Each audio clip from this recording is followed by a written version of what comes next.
15 years ago, I remember at Stanford, I had a grad student who was a really interesting person. This guy was a punk rock musician, and then he saw himself as an artist, totally tatted up, right? And he'd come there to major in design, which was super cool. But what I loved about him is he was one of the most creative people, right, that I had seen in years. And he just had a desire. He would see possibilities in his own head and then go and create things. As part of the Masters in Design that you do at Stanford, we make you do a project of your choosing. And he decided to work on a project that he affectionately called Heart to Heart. And Heart to Heart was a jacket. I should say it was actually a pair of jackets. They were these beautiful, wonderfully coutoured white jackets, right? Very slick looking. And they had these cool red pockets on either side that were kind of like filled with, like they were furry on the inside. Very nice. But because it's Stanford babies, it's all like tech stuff, what you could put on a jacket, and a partner could put on a jacket, and you could stick your hands inside the jacket and give a hug. And the other person wearing that jacket could feel that hug. And it would pick up, it had sensors that it would pick up the sense of your heartbeat, and the other person could feel your heartbeat. Right? Isn't that a freaking cool project? That guy was Neil Grimmer. And I knew that guy was going to go out to amazing things. He then went on to become co-founder and CEO of Plum Organic, which is like one of the most amazing, the largest organic baby food brand. And after that has started a really cool company called Habit. Habit is kind of like, as I describe it, it's kind of Blue Apron meets 23andMe, is how I would frame it up. They figure out who you are and then feed you exactly what you need. So just building a truly purpose-driven company, right? So we're going to hear from Neil, but I want to also tell you a little bit about the person he's going to be in conversation with, a fellow by the name of Jonathan Storper. And Jonathan is a fascinating fellow. He's a partner at a law firm. Before you say that, Jonathan is actually a partner at the first law firm to be a registered benefit corporation. Like, is that even possible, right? It's a B Corp. And it makes sense that Jonathan would be at a law firm that does that because he was actually the lead on putting together the California regulations to have benefit corporations. He wrote the laws. Right? So without much more ado, please help me welcome Neil and Jonathan.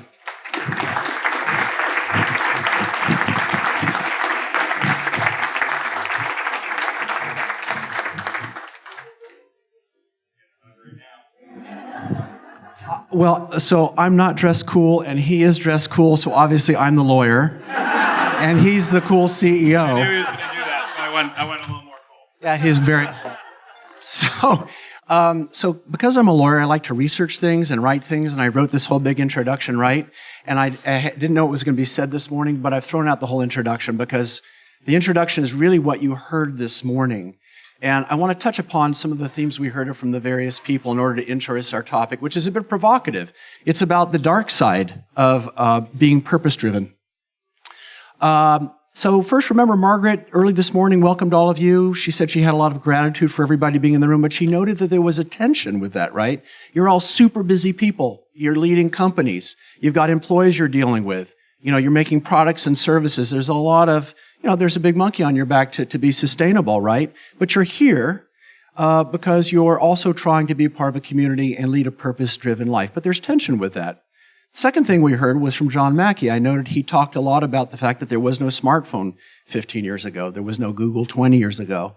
And he noted that creativity is accelerating in our society. And that's true.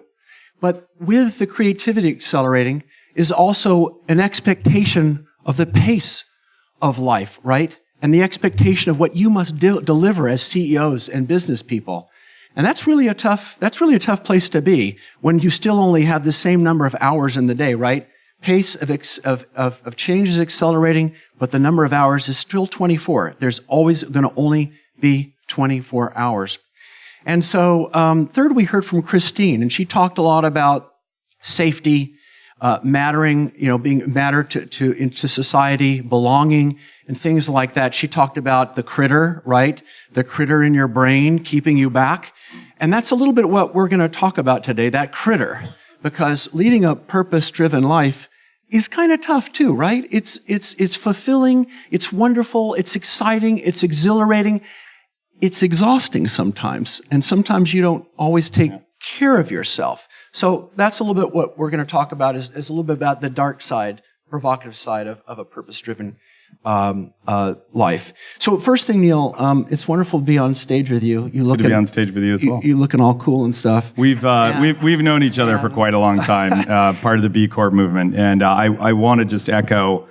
This guy is one of the leaders of moving an idea, seed of an idea, like Van Jones talked about. Many of us have these seeds ideas into something that actually is sustainable. That move when it went from an idea into actual legislation in California made that movement a sustainable movement, and Jonathan's the guy that made it happen. So I just want another round of applause. Thank you. That's very kind of you. So, all right, now let's talk about me. Yeah, let's talk about you now. So first, Neil, tell us a bit about your new company, Habit. Why did you start this company coming out of Plum? What problem do you think you're trying to solve in people's lives? Yeah, great. So I'll give you a little bit of a backstory on Habit. So before starting Plum, I was an Ironman triathlete doing these crazy long races I guess they call it now biohacking, but back then it was just tinkering, trying to get through these 12-hour races. And I wasn't very fast, but I had a high threshold for pain. And as my wife used to tell me. But, at the end of the day, I started this company because I went from being a triathlete and a designer to being a dad. And I was touched by this idea that I had these two little creatures in my life. My wife and I were both working, and we wanted the very best food for them. And we got together with a small group of parents to change the way that kids eat by getting the very best food to little ones at the very first bite. I was all in. I always said that, my daughters had me wrapped around their little finger, and it was fantastic for business, Really, because when you think about it, when you talk about purpose and mission, it's got to be something that touches you in the heart. And I get this in a lot of head nodding out there. Those little girls changed my life, and they touched my heart in the biggest and brightest of ways. And all that crazy creativity I was making, hug vests and all this other kind of stuff, channeled into trying to solve a problem for them, which is how do two busy parents feed their kids the best food without compromise and still live a busy life in a modern lifestyle, like Jonathan was talking about. So as I said, I was all in. All the chips were on the board. I stopped working out. I was just doing everything I could to drive this business forward. After 6 years, we were one of the fastest growing food companies in America, went from 0 to 80 million in sales. And when you do that, you get on people's radar. Campbell's Soup, and a really remarkable moment that I had with Denise Morrison, the CEO there, led 3 months later to the sale of the company. So crossed that finish line. I took 4 days off, and and I was like, all right, we're still in this. And and as many of you know, you've heard stories, when mission-driven companies sell to big companies, there is a frailty to that moment. And I said I didn't want that same thing that happened to Kashi and some other great brands to happen to Plum. And so, again, all in, for the next 2.5 years. So my wife, in all her infinite wisdom along that journey, held a mirror up to me literally, and she's like, you are a shell of the man you used to be. You're 50 pounds heavier than when you were racing, and you got to get your act together. So she gave me a good swift kick in the pants and said, you got to start taking care of yourself like you started taking care of that company. And that was the journey that had started me that ultimately led me to Habit. And I'll keep it fairly short, but kind of as a guy, I wasn't really super psyched on this idea of going to doctors. But as an entrepreneur, I was like, that's a problem I can fix. And if I can fix it for myself, I'm guessing that there's other people in the world that work too hard, eat too much bad food, probably drink too much coffee and other stuff, and not working out, not doing the kinds of things that we all need to do to take care of ourselves. I characterize it as CEO disease. And this is what we were saying, the dark side of mission-driven, purpose-driven companies. Moderation is not something I know fairly well. And so I was just all in. And after putting, that out there for that amount of time, as it turns out with all these tests I did, I was pre-diabetic, high risk for a heart attack. The 3 cups of coffee I was drinking every day accelerated that risk by about 100 times. All right. So it's a huge wake-up call for me to do something different. And so I started, I met with a functional medicine specialist who said, you can do it with pharma or you can do it with food. And of course, I'm a food guy, so I'm like, yeah, let's try the food thing. And she was wonderful. She kind of, this is all about behavioral management and coaching. She's like, well, how long do you think you should quit drinking, stop eating bad food, And I'm like, I don't know, maybe like 30 days or something, like, is that enough? And she's like, let's try 90. And I'm like, that's great. And I was like, and she's like, okay, we're going to cut this out. We're going to cut this. We're going to add this in. You're going to, load up on the chia and this, that, and the other thing. Kale's going to be your new best friend. And so after this, I'm walking out of there like I crafted this plan, I'm all proud of myself. 90 days, kale, quinoa, we're in, And after 3 months, I felt better than I'd felt in years. After 6 months, I'd lost 25 pounds. And the little girls that inspired me in my life were like, they didn't even recognize me. They're like, who is this guy staying up after 10 o'clock at night? And it struck me that the problems that I was facing and the insights that I got are things that we can all attain. And I believe that the answer to each one of our health and well-being is actually inside of each one of us. We've just lost the ability to listen and tune in. And so at Habit, what we're all about is using science to tap into the signals our body's telling us through DNA, blood work, and a proprietary way we challenge someone's metabolism. We take that all together, combine it with your goals and aspirations, and craft personalized nutrition plans for each one of you. To hit the easy button to make all of that knowledge that's empowering you actionable, we actually have coupled it with a fresh prepared meal delivery service that crafts meals customized to you, delivered to your door. All right. And then if you got questions about what's going on, we actually have registered dietitians there to help you with 8-week journeys that you can go on, whether it's losing weight, gaining energy, detoxing, cleansing, what have you. So that's the journey we're on. It was inspired by my transformation and super excited. So if you guys are interested, and this is the sales pitch right now, but habit.com, check it out, and hopefully you guys will be new consumers. So Margaret asked me to lead this conversation, I think because she sees that sometimes I'm in that position too. And so I went immediately onto the website and signed up for the information. I'm going to take the test. It looks really, really great, actually. I'm excited to do it. Can you tell us a little bit about how Plum, your journey with Plum, actually influenced Campbell?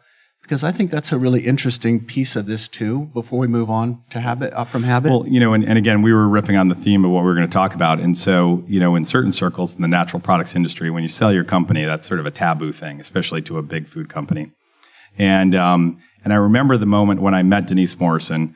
So I got this sort of clandestine call. It was like, can you show up at the Waldorf Astoria for breakfast, 7 a.m. to meet Denise Morrison from Campbell Soup. She'd like to meet with you. And I'm like, I don't know, this is like 2 days, in the future. And I'm like, well, I guess you say yes to that. So I'm like, sure, I'll go there. And she had seen information about us, and our org charts were all baby pictures. So she had no idea who I was. Ironically enough, I was wearing the same glasses back then as I am now. So she's like, oh, the weird guy with the glasses, got it.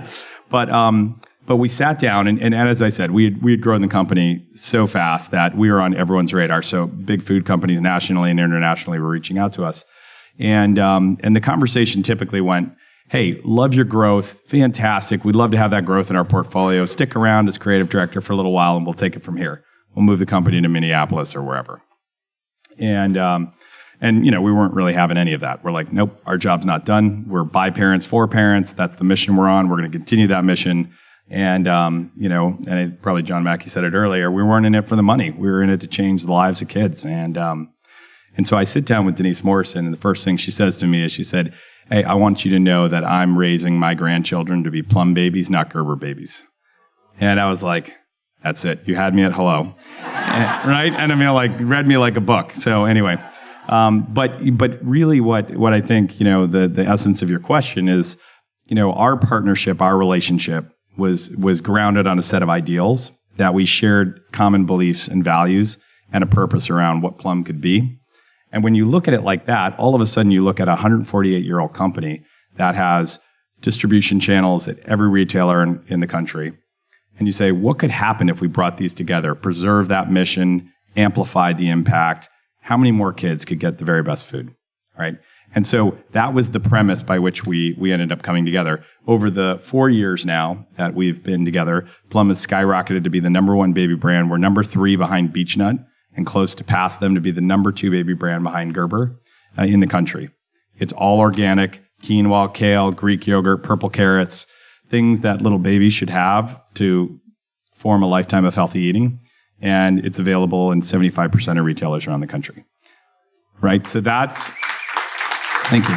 And when I was at the CEO Summit in Austin, I heard Denise speak, and it was amazing. She talked about how she and you were helping to transform that company from a company that thought of itself as selling cartons of tomatoes, right? That's what they did. We sell cartons of tomatoes, to a company that specializes in health and wellness.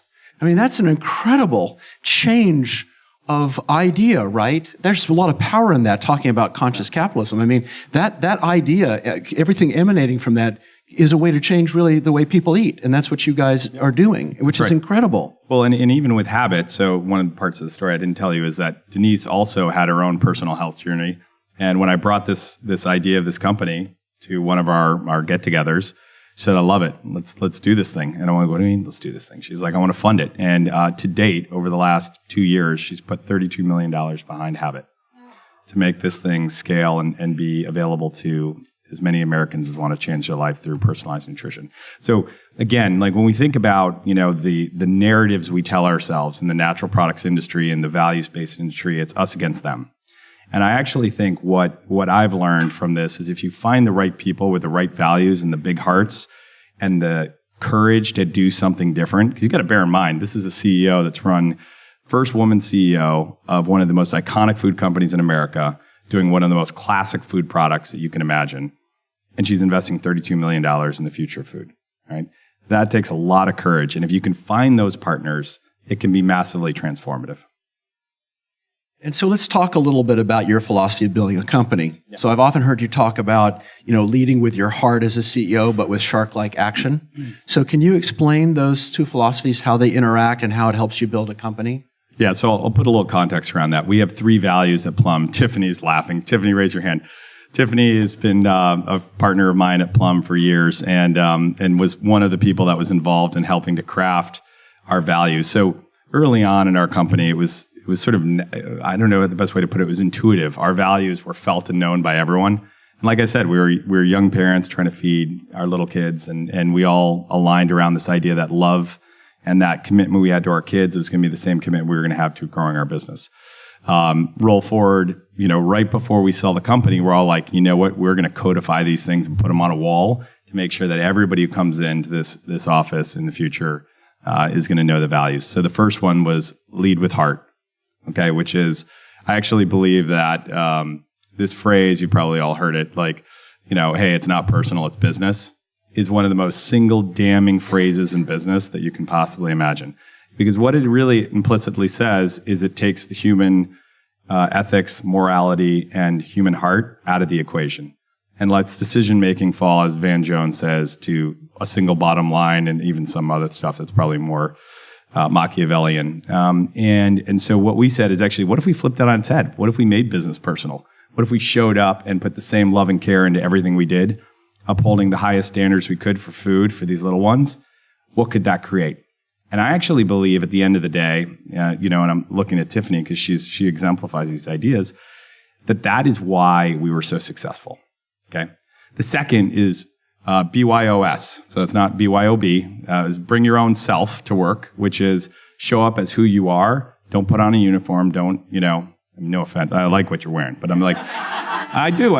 You look good, man. No, but it's like, it's not about showing up in a vision or an idea of what the company expects you to be. It's like bringing your true self to work. And in that way, you actually bring your best self to work. And the third one, this gets to that kind of funny comment about shark-like actions. The third one is fight the good fight, which is oftentimes, people think of values-based, mission-driven, companies as big hearts and kind of sappy and slightly ineffective. And I actually think if you're truly mission-driven, purpose-driven, you got to fight the good fight. You got to get out there and put your very best on the line. And you have to be shark-like in your actions because you're going to have so many barriers preventing you to be successful that you have to bring that same kind of fight and instinct for the end benefit of changing the lives of kids in that case. All right? So that's really what it was all about. First one was lead with heart. It means make decisions based on your heart. Make decisions as you would as a parent, as opposed to as a business leader. So, you often hear people out in the community talk about if you're going to have a company that's purpose-driven or combines social environmental performance along with profit, that somehow there's a give there, right? You have to have one or the other, that you can't have both. So in building that, can you talk a little bit about how you've created a culture of feedback so that you don't just have a nice company? You have a company that leads with the heart, but one that's super competitive, that works in the marketplace, that's sustainable. Yeah, so one of the stories on feedback is after we sold the company, we kept it in Emeryville, California. Campbell's made a signal that they weren't going to move the company by investing to build out our headquarters. But I'll tell you, it was a traumatic time for many of us, right? We knew that it was going to change. We didn't know what it was going to look like in the future. And all of the examples we had weren't stories that we were excited about. They weren't stories that we said, yeah, we're going to be just like them or just like them. It was quite the opposite. So we had this one moment where I think Tiffany was there as well, but we ended up having a why it sucks at Plum brainstorm. And I got everybody in the company together. And instead of trying to hide from it, instead of trying to shirk the responsibility of making it a good culture post-acquisition, we said, let's just get it all out there. Let's put every thought and idea you have, every fear and concern you have, we're going to put it on a wall. And in fact, we ended up putting it literally on a wall in the hallway, which was just running, alongside the main entrance. And Campbell people would come in and they're like, oh my God, what the hell are you doing putting all this stuff up? This is crazy. And we said, look, we have to live with these ideas because they already exist with us. And if we live with them, we can live through them and we can get to a better place. And I'm excited to say that actually was a very transformative moment. The culture is stronger than ever. We're now up to close to 150 people, and they're waving the flag higher than maybe some of the early people ever did. Well, thank you. You talked at the beginning of our discussion about health, weight, physical health. One of the last panelists talked about freedom from fear. Yeah. Fear in your mentality about how you go forward in the world and how that helps you build a purpose-driven company. Can you talk a little bit how you deal with that as a CEO? Because it's hard, right? It is hard, and I would say the first time around it was a lot more fearful than the second time around. I think I learned in the first time around that fear truly is, and we all know this, but fear truly is going to block you from being your best self. And you're going to have those voices, and they're going to tell you all kinds of things of why this is going to suck, and why it's going to fail. And in fact, you're not even going to have them in your head. You're going to have people tell you that. They're actually going to tell you to your face. And you have to show up every day. In fact, we had one person. So one of Plum's claim to fame is we pioneered the squeeze pouch baby food, which I don't know if you've ever seen it, but it's a cap and little ones can feed themselves. And it also allows us to get really amazing food in there. So do dogs, by the way. I fed my dog. I know, my dogs love it too. I know it's a shocker. We just never capitalized on that moment. But it's a new market. Damn. There's still time, I guess. But we had one retailer that actually told us to go back to the drawing board on this idea because it was never going to work. And it ended up being the thing that was the hockey stick for the company, right? And if you listen to that negativity, you would have never actually done what we ended up doing. Now, you have to be aware, you have to absorb feedback and all that kind of stuff. But if you approach it from a point of fear, like, oh yeah, they're right, I'll never be successful, you'll make bad decisions. The second time around, for me, I have a mindset and a mentality that what we're doing is righteous. What we're doing is going to help people fundamentally. Win, lose, or draw, what we're doing is the work that I need to be doing right now. Like, if you think about purpose, it's like bringing creativity to apply to people's lives, hopefully live better, more transformative ways of living. That's good work. And win, lose, or draw as a business, that's the work we should be doing. So anyway. So that's like super positive, right? And we all want to bring that kind of thing to what we do, but you must feel overextended a lot. So if you're constantly struggling with that, can you give some hints about how you deal with that for the audience? Because I'm sure everybody in the audience finds that they're overextended in what they're trying to do. Do you have some words of wisdom about how it works for you? Yeah, I don't know if I have words of wisdom other than starting a company around health and wellness kind of keeps you kind of connected to the idea that you have to actually be healthy. That's a good motivator. I don't know. For me personally, I'm drawn to creating and building things like in a way someone may be drawn to an addiction, right? I mean, I love it. I will lean in. I will be all in. over the last month, I was probably traveling 20 days out of the 30 days or the 28 days. That's how I just do things, and it's not healthy and it's not sustainable, right? So one of the key things for me is just knowing that, recognizing it, letting those two little creatures that I love so much pop into my brain and say like, yeah, actually you could stay here longer, but you actually really need to go spend time with them, right? Same with my wife and those kinds of things. So waking up, doing a workout. I haven't gotten to meditation, but that is high on my wife's list of things. So, I'll certainly look into that. Okay, I think we're about out of time, but we have a few minutes left, and I want to make sure that we have some time for questions from the audience. So, questions? Yes, ma'am. Here, I'll be Phil Donahue. I'm good at Phil Donahue.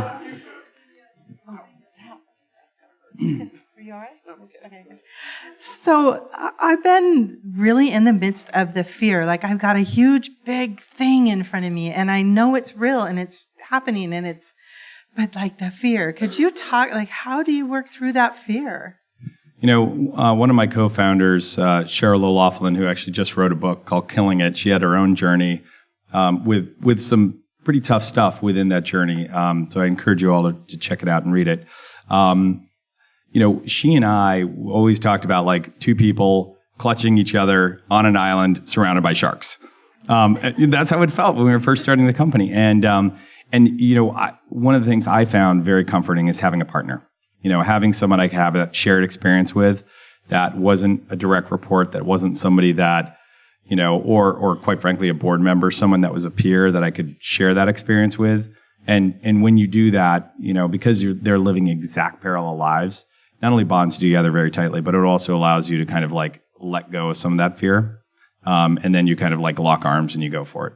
So maybe, one of the things, maybe find a partner. Yeah. I'm interested in your triathlon life and then later your business life. I'm a swimmer myself. You look good. Thank you. The triathlon and swimming are solo performances. And business is a team game and business leadership. Are there things you learned from being a triathlete that you still use, or are they really different, or how do they come together for you? Well, one takeaway is being on the course by yourself for 12 hours is super lonely.